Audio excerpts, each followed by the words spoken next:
नमस्कार, आप देख रहे हैं साधना प्लस न्यूज। आपके साथ मैं अंजलि। आप सभी का स्वागत करती हूँ खबरें राजस्थान में। खबरों की ओर रुख करेंगे, उससे पहले नजर डालते हैं हेडलाइंस पर।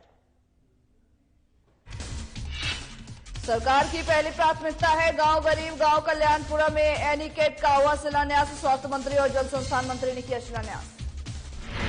डॉक्टर काउंट सीजर मेटी का 213वां जन्म दिवस वेबिनार का हुआ आयोजन। वेबिनार में इलेक्ट्रोपैथी में रिसर्च विशेषांक का विमोचन। अलवर कलेक्टर का वीडियो हो रहा वायरल। कलेक्टर का दिखा अजीब व्यवहार, बालिकाओं से किया अजीब व्यवहार। सुजानगढ़ में 400 बच्चों में बांटे गए गर्म कपड़े। सुखशेम फाउंडेशन ने बांटे कपड़े, बच्चों के चेहरे पर दिखी खुशी।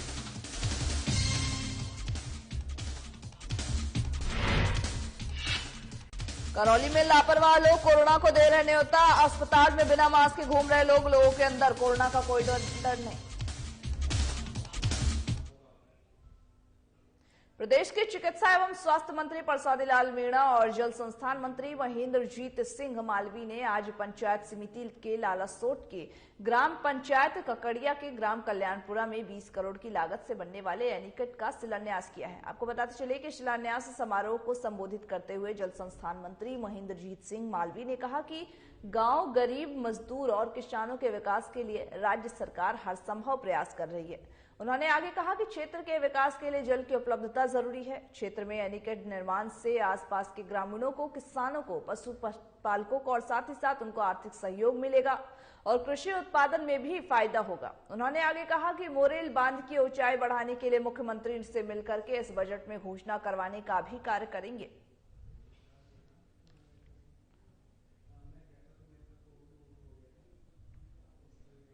लालसोट पंचायत समिति के पीछे स्थित जलवानिया इलेक्ट्रोपैथी होम्यो हर्बल क्लिनिक पर इलेक्ट्रोपैथी के जनक डॉक्टर काउंट सीजर मेटी का 213वां जन्मदिन था।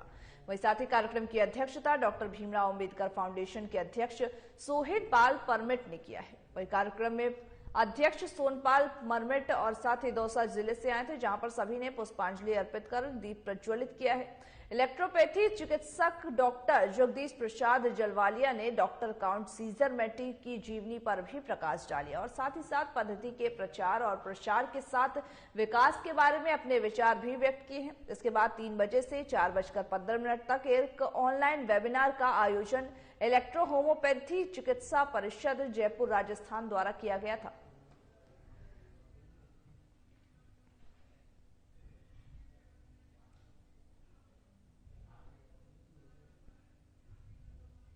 लालसोट के मंडावरी में बद्री सरपंच की ढाणी में बाबा रेडा महाराज मंदिर के शनिवार को पोस्टपेण का आयोजन किया गया था, जहां पर आपको बता दें कि कोरोना गाइडलाइंस को मद्देनजर उत्साह के साथ साथ कार्यक्रम में सभी ने हिस्सा लिया। इस मौके पर महाराज की भव्य झांकी सजाई गई थी।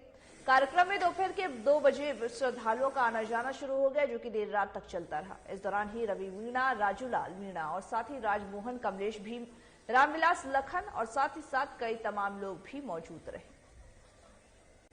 साथ ही इस कार्यक्रम का आयोजन किया गया था, जहां पर आप इलेक्ट्रोपैथी होम्यो हर्बल क्लिनिक का ये आयोजन किया गया था। आपको बता दें कि जहां पर बताया जा रहा है कि मंडावरी में ये आयोजन किया गया था। लालसोर के मंडावरी में बड़ी सरपंच की ढाणी बाडा महाराज मंदिर के में पोष बड़े का आयोजन किया गया था, जिसमें कोरोना गाइडलाइंस जो है उसकी भी पूरी ध्यान रखी गई थी, क्योंकि कोरोना के केसेस बढ़ रहे हैं। ऐसे में किसी भी आयोजन से पहले ये ध्यान रखा जाता है कि कहीं उस आयोजन के अंदर कोरोना गाइडलाइंस का पालन हो रहा है या नहीं, क्या कोरोना गाइडलाइंस के तहत ये आयोजन किया जा रहा है। ऐसे में इस आयोजन के दौरान ही जो श्रद्धालु थे उनका आना जाना हालांकि लगा हुआ था, लेकिन इसके बावजूद कोरोना गाइडलाइंस का पालन किया जा रहा था।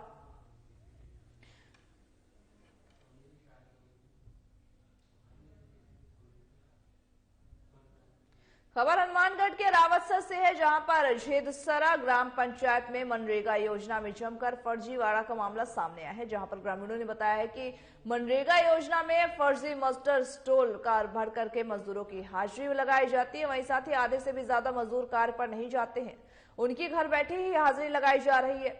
ग्रामीणों की शिकायत पर जब हमारी टीम झेदासरा के गांव में मनरेगा स्थल पर जाकर देखा तो मजदूर काम करने की बजाय झुंड बनाकर बैठे मिले। वहीं कुछ मजदूर मनरेगा स्थल पर ही सोते हुए नजर आए और कुछ मजदूर काम करने की बजाय मनरेगा कार्यस्थल पर ही ताश खेलने में मशगूल नजर आए। इतना ही नहीं, मनरेगा मेंट ने यह भी बताया है कि यहां पर 200 के करीब मजदूर काम पर दिखा रहे हैं, जबकि 60 के लगभग मजदूर ही काम पर आते हैं। जब हमारी टीम ने मास्टर स्ट्रोल की सच्चाई जाननी चाहिए तो फिर उसकी जमकर धांधली भी हो रही थी, ये सामने आई है। मनरेगा स्थल में कार्य पर मौजूद नहीं होने वाले मजदूरों की कॉलम भी खाली थी, जिनकी अनुपस्थिति नहीं दर्ज थी। वहीं झेदा सर के कनिष्ठ लिपिक राज्यपाल ने बताया है कि उप सरपंच को मेट बनाया गया है, जो अधिकतर कॉलमों को खाली ही रखते हैं। और इससे स्पष्ट जाहिर होता है कि झेदा सर में ग्राम पंचायत में घर बैठे ही व्यक्तियों को नाजायज लाभ पहुंचाया जा रहा है, या फिर सरपंच या फिर ग्राम विकास अधिकारी द्वारा मिलकर सरकारी पैसों को डकारा जा रहा है।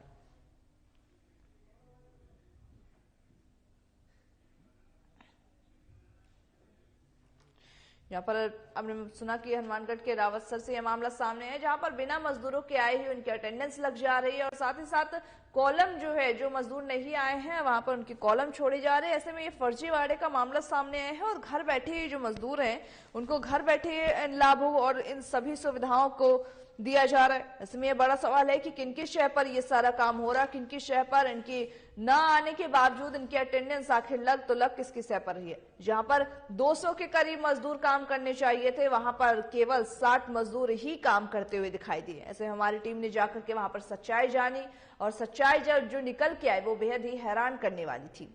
आपको बता दें कि सरपंच या ग्राम विकास अधिकारी की मिलीभगत से ये काम हो रहा है, ये समझ में आ रहा है। जहां पर ये धांधली जो है, ये धांधली लगातार दर्ज की जा रही है, अनुपस्थित होने के बावजूद उपस्थिति लग रही है। ऐसे में एक बड़ा सवाल है कि आखिर जो काम है वो कैसे होगा, आखिर जो ये फर्जीवाड़ा हो रहा है वो कौन कर रहा है और इस फर्जीवाड़े के पीछे किसका हाथ है, ये भी एक बड़ा सवाल है।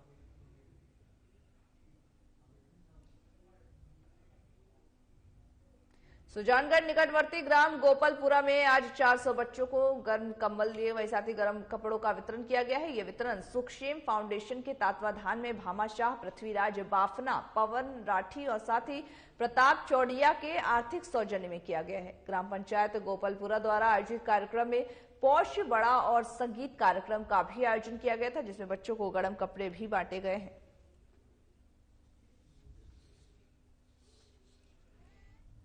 यहाँ पर ठंड बढ़ रहा है, इसके मद्देनजर ही जो ये फाउंडेशन है वो लगातार इस तरह के काम करते हुए नजर आ रही है। वहीं ये फाउंडेशन ने आज 400 बच्चों को गर्म कपड़ों का वितरण किया है, क्योंकि ठंड के मद्देनजर ठंड आ रही है। ऐसे में जो बच्चे हैं उनको स्कूल आने में भी परेशानियां हो रही होंगी, तो इसकी वजह से ही इनको गर्म कपड़ों का वितरण किया गया। उनके साथ साथ ये जो फाउंडेशन है वो लगातार इस तरह के काम करते हुए नजर आ रहे हैं। लगातार जो गरीब हैं और गरीब मजदूर तबके के लोग हैं उनकी मदद करते हुए भी नजर आ रहे हैं।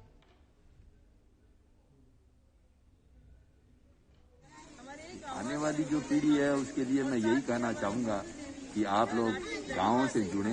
गांव में जो नीचे स्तर के लोग हैं जिनके पास सुविधाएं नहीं हैं, उनको सुविधाएं उपलब्ध कराएं और जन सेवा करते रहें। सुजानगढ़ की मिट्टी के लोगों से मेरा यही है। बिल्कुल, गांवों से खेल प्रतिभाएं भी निकलती है, शिक्षण प्रतिभाएं निकलती है। जरूरत है कि इन प्रतिभाओं को हम मंच दें, इन प्रतिभाओं को हम साधन दें। तो मेरी आह्वान है संक्रांति की पुण्य बेला पर कि इस दान पुण्य की इस प्रकल्प में वे इधर भी झांके, इधर भी देखें। गांव के बच्चों को भी उनकी बहुत सख्त जरूरत है। केवल शहर की परिधि में ही नहीं रहे, बाहर निकले और जहां इनको जरूरत है वहां पर ये साधन सुविधा दें, ताकि सेवा का प्रकल्प आगे बढ़ता रहे और इन बच्चों को भी अपना सुनहरा भविष्य को बढ़ाने में इन बच्चों को भी मदद मिल सके। कोरोना लगातार देश प्रदेश में अपना कहर बरपा रहा है। ऐसे में टोडा भीम कस्बे की अगर हम बात करें तो कोरोना महामारी वहां भी अपने पैर पसार रहा है और लगातार प्रदेश में इसका असर भी जारी है।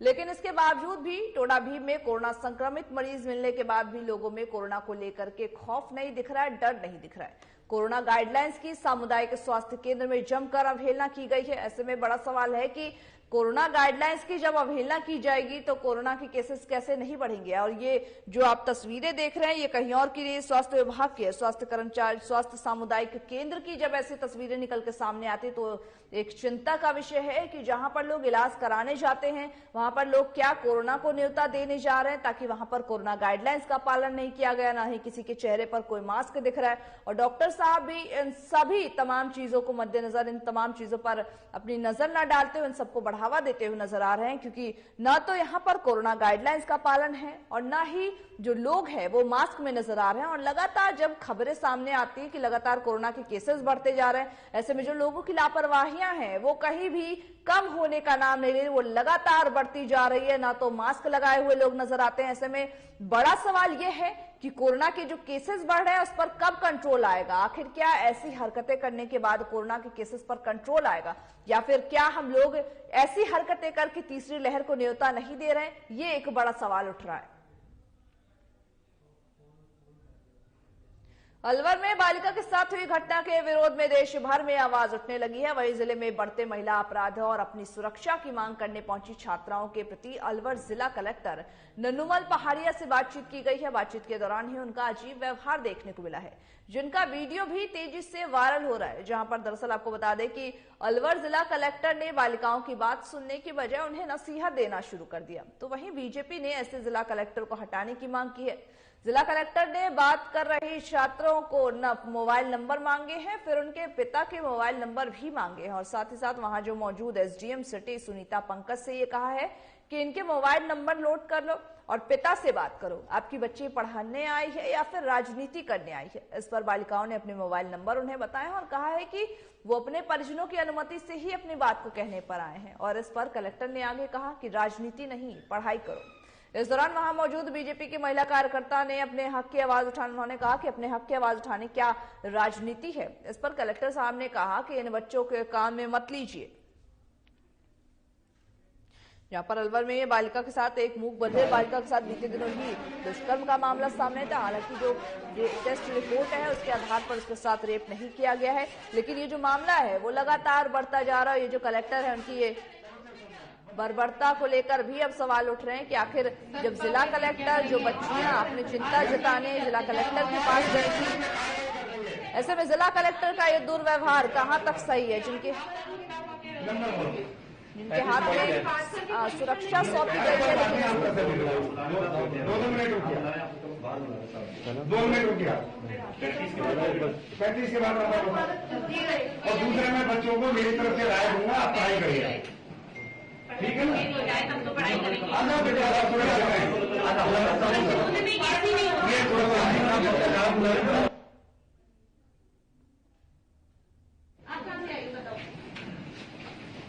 कौन सी क्लास में अपनी आवाज उठाने? कोई बात नहीं। कहाँ से हो? कहाँ से हो? बस क्या नाम है?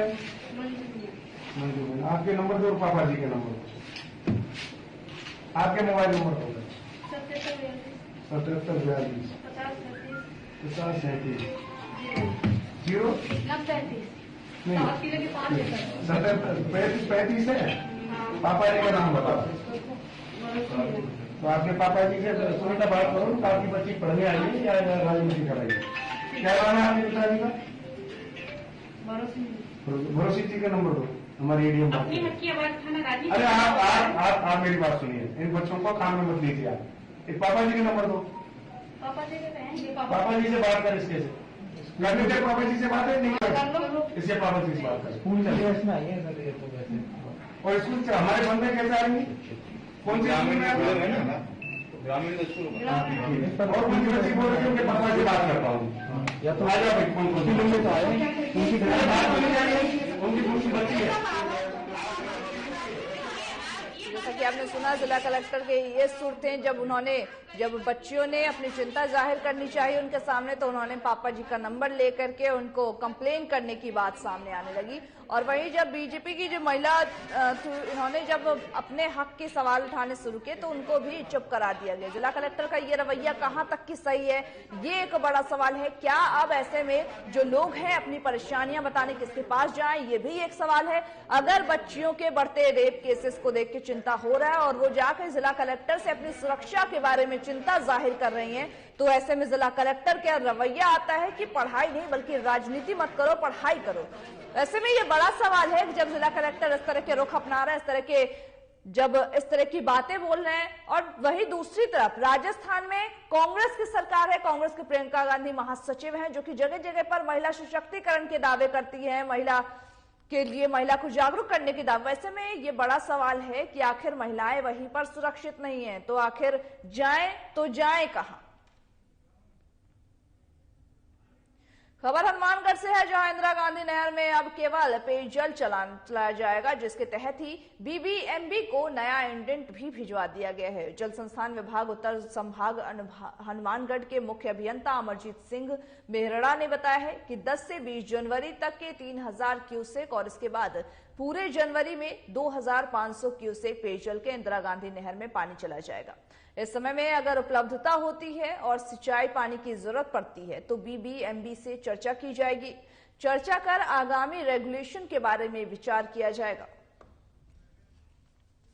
साथ ही जैसा कि हमने आपको बताया कि ये हनुमानगढ़ में ये नहर की योजना की गई है, जिसके तहत ही अब जो पानी है वो उनको बीबीएमबी के नया इंडेंट भिजवा दिया गया है, जहां पर नहर में अब केवल पेयजल ही चलाया जाएगा। नहर में कोई और पेयजल नहीं चलाया जाएगा। अब केवल पानी पीने लायक ही जो पानी है वो भेजा जाएगा, जिसके लिए अगर इस बीच में 10 से 20 जनवरी तक इसको वो दिया गया है और साथ ही अगर 10 से 20 जनवरी के बीच में 3000 क्यूसेक जो पानी है उसको अलाउ किया गया है। इसके बाद अगर पूरे जनवरी में 2500 क्यूसेक पेयजल के इंदिरा गांधी नहर में पानी चला जाएगा, तो इसके बाद अगर इसके बाद भी इस पानी की अगर उपलब्धता होती है तो बीबीएमबी से चर्चा की जाएगी और आगामी जो रेगुलेशन है उसके आधार पर विचार किया जाएगा कि और अधिक पानी इसमें जाना चाहिए या नहीं। इस पर जाकर भी विचार किया जाएगा।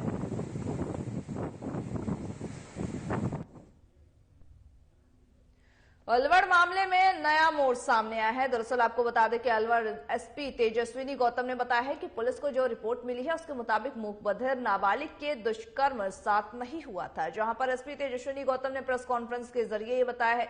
जयपुर में नाबालिग का 5 लोगों की टीम ने मेडिकल जांच की, जिसमें दुष्कर्म की पुष्टि नहीं हुई है। मेडिकल रिपोर्ट के मुताबिक ही प्राइवेट पार्ट को क्षतिग्रस्त होने की वजह से सेक्सुअल असॉल्ट नहीं है। वहीं साथ ही इसके अलावा ही एसपी ने बताया है कि आखिरी लोकेशन और घटना स्थल के बीच की 10 मिनट की वीडियो रिकॉर्डिंग नहीं है, जिससे कि ये पता चल पा रहा है कि और जिससे कि ये नहीं पता चल पा रहा है कि आखिर उस 10 मिनट के बीच में नाबालिग कहां थी, उसके साथ क्या हुआ है। वही जिसकी जांच अलवर पुलिस द्वारा भी की जा रही है। वही लगातार जो अलवर का मामला है वो बढ़ता जा रहा है। लगातार दिन प्रतिदिन जो है मोड़ नए आते रहते हैं। अभी जैसे स्टार्टिंग में बात आई थी कि कार से बच्ची को फेंका गया, उसके बाद फिर बस से बच्ची को फेंका गया है। वही जब स्टार्टिंग से लेकर अभी तक आशंकाएं जताई जा रही थी कि बच्ची के साथ रेप हुआ है, गैंग रेप हुआ है। ऐसे में अब जो रिपोर्ट्स आए हैं उसमें पूरा पासा ही पलट के रख दिया। पासा पलटते हुए जो एसपी है तेजस्विनी गौतम ने यह बताया है कि जो मूक बधिर लड़की थी उसके साथ रेप केस नहीं हुआ है, रेप मामला नहीं हुआ है। तो वही साथ ही साथ मूक बधिर छात्रा के साथ मूक बधिर जो नाबालिग लड़की थी उसके साथ दुष्कर्म मामला नहीं हुआ है, ऐसा एसपी ने कहा है। वही जो ये दुष्कर्म का जो मामला है, जो अलवर में जो मूक बधिर के लड़की के साथ जो दुष्कर्म हुआ है उसके मामले दिन प्रतिदिन तूल भी पकड़ता जा रहा। वहीं इस मामले में नए नए मोड़ भी आते जाते रहते हैं और हालांकि 3 दिन से ज्यादा बीत चुके हैं, लेकिन इसके बावजूद जो है वो पुलिस आरोपियों को गिरफ्तार करने में नाकाम साबित हो रही है। और फोरेंसिक मेडिसिन के एक्सपर्ट्स भी हैं और गायनिकोलॉजिस्ट भी हैं। उन्होंने एक रिपोर्ट हमको प्रेषित की है इंजरीज के टाइप के बारे में। उस पर्टिकुलर रिपोर्ट में डॉक्टर्स ने, क्योंकि हम ज्यादा पूरी रिपोर्ट लीगल बेसिस की वजह से शेयर नहीं कर सकते, लेकिन उनका जो उन्होंने जो ओपिनियन दिया है उसमें उन्होंने 3 चीजें कही हैं। पहला उन्होंने कहा है कि vagina and hymen is intact, anus is also intact, और साथ ही साथ उन्होंने ये बताया है कि injuries are not suggestive of any kind of penetrative assault. तो अब हमारे पास अभी तक के फैक्ट से जो इंफॉर्मेशन है और मेडिकल रिपोर्ट से और टेक्निकल एविडेंस से जो इंफॉर्मेशन है वो ये बताती है कि इसमें दुष्कर्म की संभावना नहीं है। आगे इन्वेस्टिगेशन जारी है। किसी भी तरीके की आगे और जो हमारे पास एविडेंसेस आएंगे उस बेसिस पे हम आगे अलवर में मूक बधिर के साथ दुष्कर्म के बाद डॉक्टर किरोड़ी लाल मीणा ने इसकी निंदा की है और साथ ही धरना प्रदर्शन कर सीबीआई जांच की भी मांग की। आपको बता दें कि डॉक्टर किरोड़ी लाल मीणा ने कहा कि अलवर में मूक बधिर बच्ची के साथ दुष्कर्म का मामला बेहद ही निंदनीय है, लेकिन राज्य सरकार अपनी बदनामी के डर से मामले पर पर्दा डालने की कोशिश कर रही है। राज्य सरकार महिला आयोग की अध्यक्ष ने बयान दिया है कि ये दुष्कर्म नहीं है, जिसकी डॉक्टर किरोड़ी लाल मीणा द्वारा निंदा भी की गई है। और साथ ही ये भी कहा गया है कि जब पुलिस द्वारा द्वारा बयान दिया गया था ये सेक्सुअल असॉल्ट का मामला है, उसके बाद कांग्रेस सरकार और महिला आयोग की अध्यक्ष इस पर क्यों पर्दा डालना चाह रही है, आखिर किसको बचाना चाह रही हैं? डॉक्टर किरोड़ीलाल मीणा ने आगे कहा कि हमने प्रियंका गांधी को भी ज्ञापन देने की कोशिश की, लेकिन ज्ञापन लेने के लिए उन्होंने मना कर दिया, जिसके बाद से जिला कलेक्टर को ज्ञापन सौंपा गया और सीबीआई जांच की भी मांग की गई है। अलवर रोटरी क्लब के सदस्य पूजा कलानी ने अपने स्वर्गीय बेटे की स्मृति के राजकीय माध्यमिक विद्यालय महुआ में खर्द में वाटर कूलर भेंट दिया है। वहीं आपको बता दें कि इस मौके पर रोटरी क्लब की दानदाता पूजा कलानी और साथ ही समस्त जो कमेटी के सदस्य थे उनको विद्यालय की छात्राओं द्वारा माला पहना करके इनका स्वागत किया गया है। पूजा कलानी और पूजा अग्रवाल का एसडीएमसी सदस्य सुरेश कुमार, अध्यापक और पन्नालाल सैनी ने शॉल उड़ा करके उन्हें सम्मान दिया है। वहीं उप प्रधान हट्टिया खान ने दानदाताओं का हृदय से आभार भी व्यक्त किया है।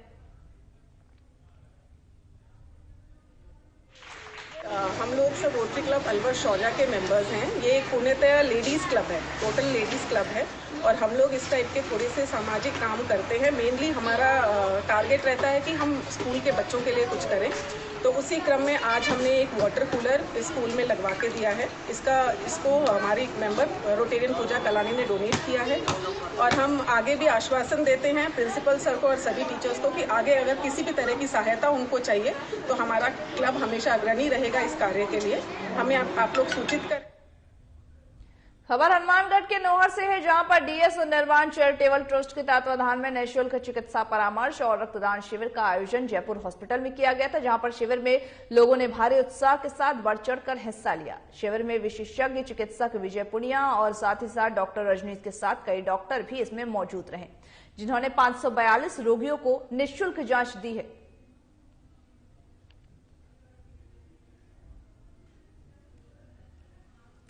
यहाँ पर आपको बता दें कि दरअसल ये नोहर में चैरिटेबल ट्रस्ट के द्वारा ये निःशुल्क चिकित्सा परामर्श शिविर का आयोजन किया गया था और साथ ही साथ रक्तदान शिविर का भी आयोजन किया गया था, जिससे कि जो जरूरतमंद लोग हैं उनको समय पर रक्त दिया जा सके, उनकी जान बचाई जा सके, जिसको लेकर के इस शिविर में आयोजन किया गया था, जिसमें लोगों में भी इस शिविर को लेकर के भारी उत्साह देखने को मिला। वहीं साथ ही साथ आपको बता दें कि 542 रोगी ऐसे थे जिनका निःशुल्क जांच किया गया है। वहीं साथ ही उनको जो उचित दवाइयां हैं वो भी दी गई हैं और इस तरह के जो शिविर का आयोजन है वो कहीं ना कहीं इस ट्रस्ट के द्वारा लगातार किया जाता है और इस ट्रस्ट के द्वारा ही आयोजन करके लोगों को स्वस्थ रखने का काम किया जा रहा है और प्रॉपर जो लोगों के हेल्थ चेकअप किया जाए उसको लेकर भी जागरूक है, क्योंकि लगातार हेल्थ चेकअप करते रहना, ऐसे डॉक्टर्स कहते हैं कि लगातार टाइम टू टाइम अपने हेल्थ चेकअप, ऐसे में जो लोग अपना हेल्थ चेकअप नहीं करा सकते हैं, जिनके पास इतना पैसा नहीं है कि वो अपने हेल्थ चेकअप करा सके, उनके लिए शिविर एक वरदान साबित होता है। भरतपुर में शुक्रवार को आईजी ऑफिस और संभागीय आयुक्त ऑफिस के सामने कॉलेज ग्राउंड में 4 बदमाशों ने एक युवक को गोली मार दी, जहां पर युवक के चेहरे पर कई छर्रे लगे हैं। घटना के तुरंत बाद ही कॉलेज ग्राउंड में मौजूद खिलाड़ी और नौकरी की तैयारी कर रहे युवक घायल होकर आरबीएम अस्पताल लेकर पहुंचे हैं उसे, जहां पर उसका इलाज जारी है। वहीं शहर के दीनदयाल नगर में रहने वाले घायल युवक जितेश ने बताया है कि वो पुलिस में भर्ती होने की तैयारी कर रहा था। वो बॉडी को फिट रखने के लिए रोजाना कॉलेज ग्राउंड में फुटबॉल खेलने आता था। तो वही साथ ही 4 बदमाश एक बाइक पर सवार होकर के ग्राउंड आए और निशांत नाम के युवक को ढूंढने लगे, लेकिन ग्राउंड में मौजूद युवकों ने कहा कि निशांत यहां नहीं है। इतने में ही बदमाशों ने हथियार निकाल लिया और जिसके बाद उसे देखकर कॉलेज ग्राउंड में अफरा तफरी मच गई। तभी बदमाशों ने फायर भी शुरू कर दिया, जिससे कि युवक घायल हो गया है।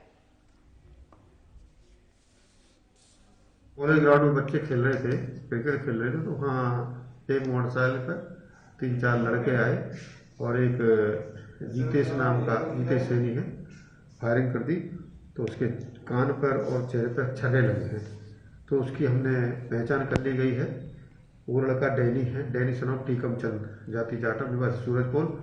और प्रदेश में लगातार सर्दी का असर बना हुआ है। वहीं पूरे प्रदेश में शीतलहर आगोश में है, जहां पर राजधानी जयपुर में तापमान में गिरावट दर्ज की गई है। जयपुर में शुक्रवार की रात की पारा अगर बात करें तो 6 डिग्री सेल्सियस दर्ज किया गया, जहां पर प्रदेश के अन्य जिलों में भी इस सर्दी के कारण ठिठुरन रही। शेखावटी अंचल की अगर बात करें तो यहाँ के सभी जिलों में लोग सर्दी का सितम झेल रहे थे। प्रदेश में बड़ी सर्दी के चलते ही लोगों को खासी दिक्कतों का सामना भी करना पड़ रहा है।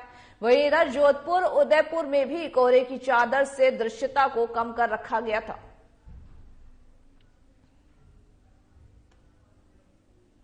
प्रदेश में सर्दी का कहर। प्रदेश में शीतलहर का कहर जारी है। अब तो सर्दी जनवरी माह के सारे रिकॉर्ड तोड़ रही है।